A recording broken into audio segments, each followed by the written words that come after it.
Oke, baik teman-teman, bertemu lagi dengan saya.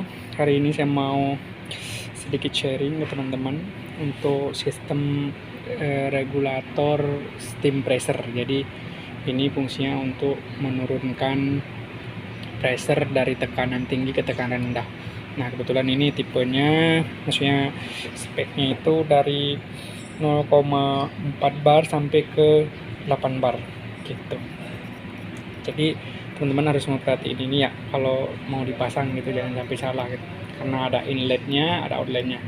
Ini jebol gara-gara problemnya itu nggak mau disetting lagi, jadi nggak bisa dipakai. Nah, nanti saya akan jelasin ke teman-teman semua di mana sih poin masalahnya, kenapa dia nggak bisa disetting lagi. Ketika disetting di sini tuh dia jadinya keras gitu, kalaupun disetting udah nggak mau jalan lagi. Nah, ada part yang perlu teman-teman cek sebenarnya yang gitu. Oke, kita lanjut ya untuk ngebongkar.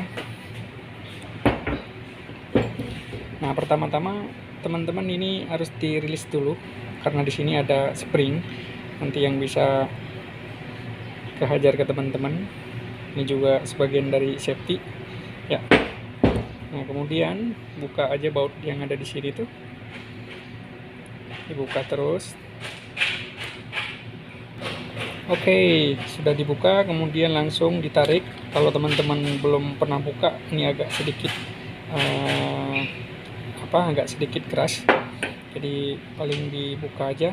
Nah, di sini ada part yang namanya spring, juga ada buat menahan spring, sama beberapa plat untuk kontrol dia sendiri gitu. Teman-teman, ini nggak ada isinya, tinggal dicongkel aja gitu, nanti keluar sendiri. Nah, setelah dipindahin spring, ada semacam nozzle di belakangnya.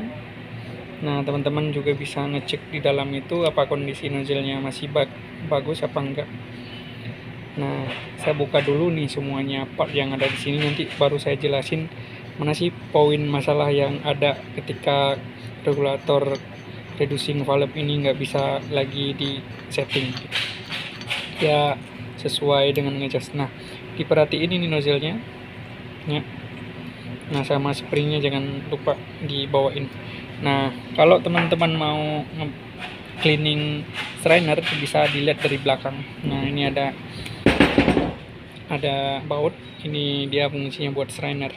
Nah, sebelum masuk ke nozzle spraynya buat kontrol dia untuk nurunin pressure.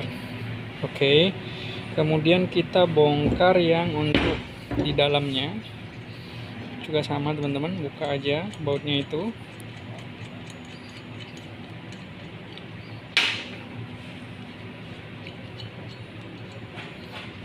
Nah, di sini juga teman-teman harus hati-hati sih, cuman di sini udah nggak ada spring, yang ada spring di belakang nanti. Nah, langsung ditarik aja.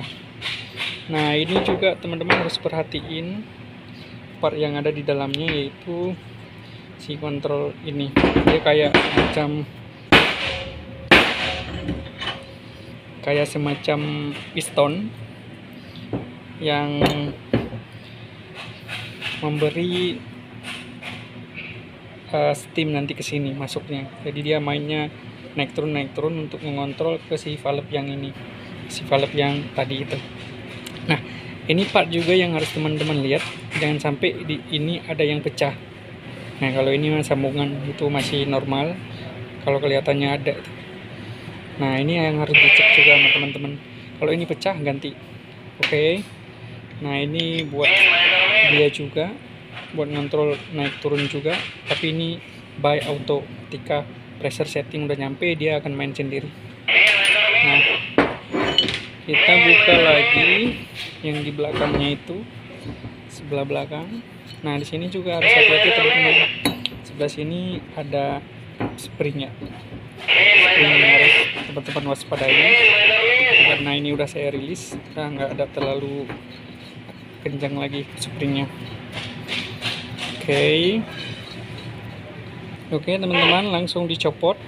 Nah, ini juga harus diperhatiin di ininya.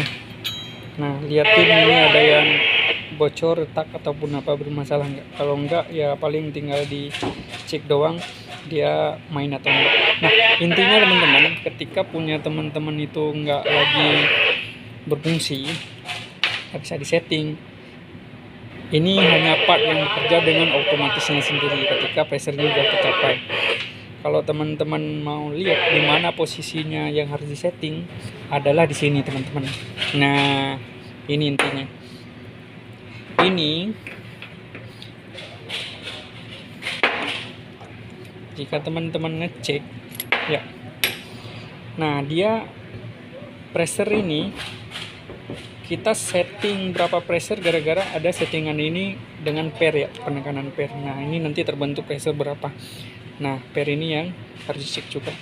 Nah, intinya problem ketika teman-teman nggak bisa setting lagi, dicek langsung posisi yang ini nih. Nah, ini nozzle-nya ini. Nah, nozzle ini yang dalam nih. Nah, dia main nggak ketika ditekan nih, ditekan. Nah, ditekan. Nah, itu dia main teman-teman, nggak stuck. Nah, kalau setelah pemakaian biasanya ini akan stuck. Nah, saya juga lagi ngebersihin yang untuk si nozzle yang ini.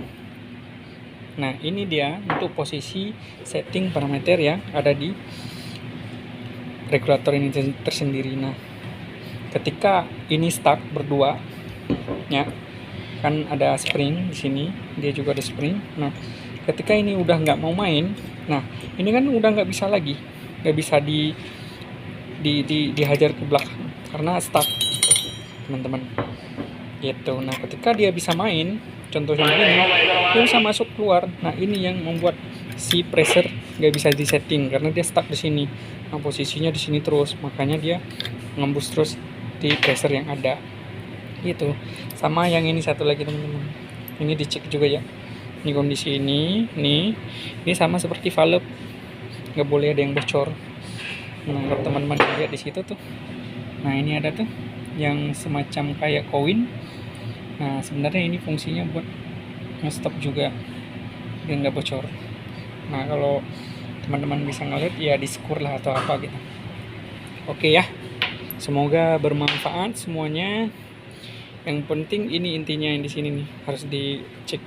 Nah, kalau teman-teman hanya sebatas nggak bisa di setting, teman-teman nggak perlu buka semuanya, nggak perlu, karena kecuali kalau udah ngejos banget nggak bisa disetting sama sekali, misalnya udah